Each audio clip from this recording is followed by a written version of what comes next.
Now, you do not need to be a rocket scientist to know that electric cars are way cheaper per mile than petrol cars.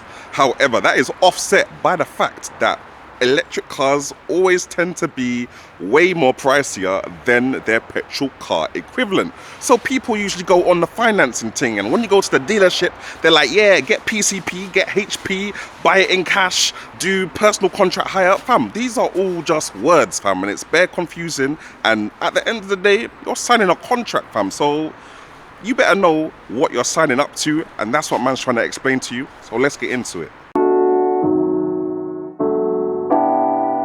Hey, what's going on, people? Tech Jamo.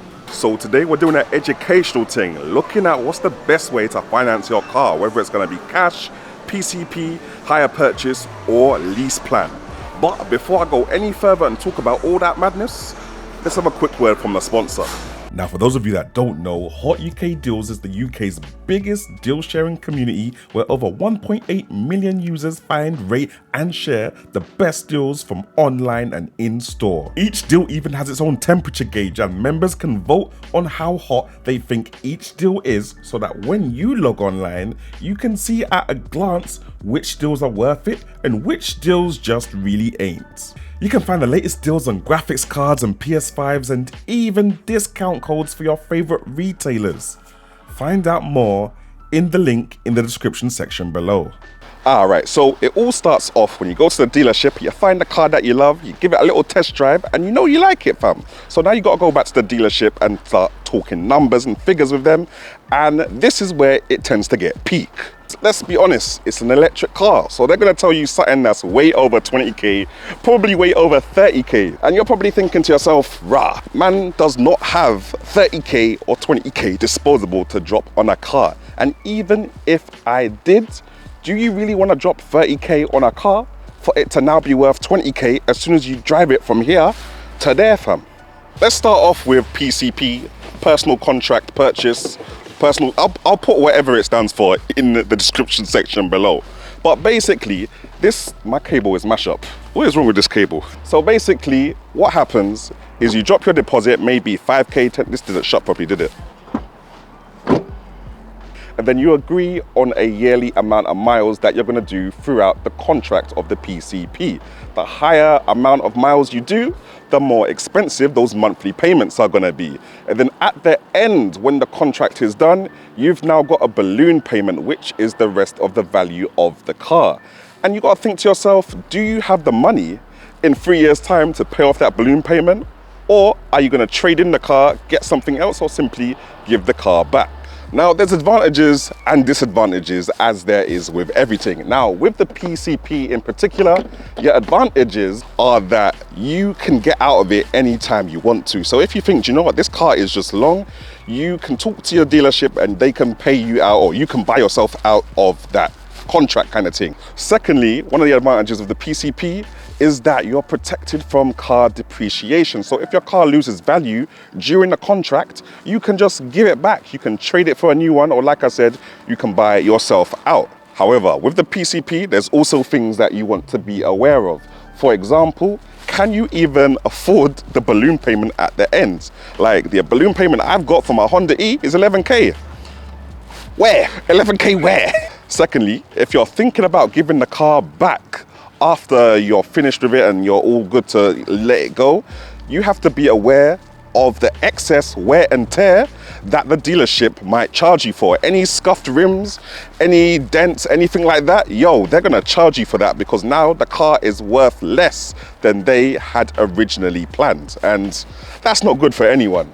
Now, next up is the HP, or the hire purchase. Like, honestly, hire purchase is the easiest one to understand. You simply pay a little deposit and then you make monthly payments until you own the car. Now, advantages for the hire purchase is that obviously there's no yearly mileage to worry about.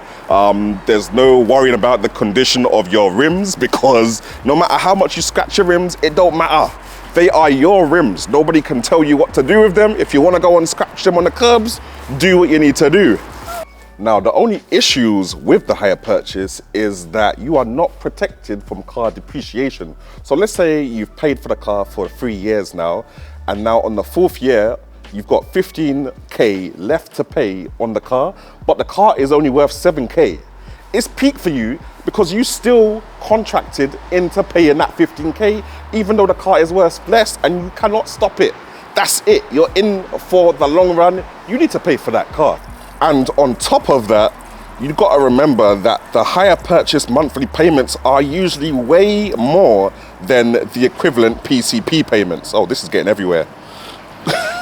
Now, the next type is called PCH, or Personal Contract Hire, also known as a lease. And it sounds a lot more complicated than it actually is. PCH, leases, personal contract hire, they're just basically overly long car rentals, fam. That's all it is. You're just renting the car and you're giving it back. You will never own the car. You don't have to worry about the car. You just rent it, drive it, give it back. So it kind of starts off with a deposit, but it's not really a deposit. It's more an upfront payment for the next 2 months or 3 months of that contract. So think about it like when you're renting a yard. You just put up a little deposit and then you continue the monthly payments until the term ends, in which time you give the car back, and that's it, all done. Whew. Fam, these stairs. How's the camera quality looking, by the way, guys? I got a new camera, by the way, so yeah, let me know in the comment section below, innit? So advantages to car leasing is that there's no commitment to stay with the car. You're protected from car depreciation because you literally always give it back after the contract time is done. And you get cool little incentives like free tire replacements, free insurance, free, all of that stuff that you normally have to get separately with the car. They usually chuck it in with the lease plan. Now guys, I've got a lease plan expert here with me, AKA Babes, AKA all things bacon. Babes, what do you get with your lease plan? So you get servicing, tire changes, breakdown, MOT, basically every single thing that comes with owning a car, they pay for it. So all I have to think about is my monthly payments. And every 3 years, I get a brand new car. What more do you want? Now, disadvantages are basically the same as a PCP. So you've got that mileage cap, which you will agree at the start of your lease plan. And you've also got to bring the car back nicely. So any excess wear and tear, you're getting charged for that. Now, the lease plan, unlike the PCP, doesn't have a balloon payment at the end. There is no option of purchasing the car at the end. You will never own that car any more than you will own a house that you're renting. Think of it like that. But me, personally, I got a PCP on my car because I didn't have no 35K to be putting down on a Honda E in cash. And even if I did, I'd still go for PCP. And that's just because the thought of spending all that money on a car for it to lose all that value within 5 seconds of you completing the payment, it just don't sit right with me. I think 1 month after driving my Honda E, I went on to WeBuyAnyCar.com. I put in the mileage, which I think was about 500 miles, and WeBuyAnyCar quoted me 21K. That is nearly 10K off the buy it fresh price. Think of all the uses for that 10K, all the investment opportunities that you could do, put that into, I don't know, what's that thing called? Bitcoin, other investment stuff, I don't know, I'm not a finance guy like that. Anyway guys, as always, thank you for stopping by and watching. Big shout out again to Hot UK Deals for sponsoring this video. Hot UK Deals is a unique community of shopping enthusiasts.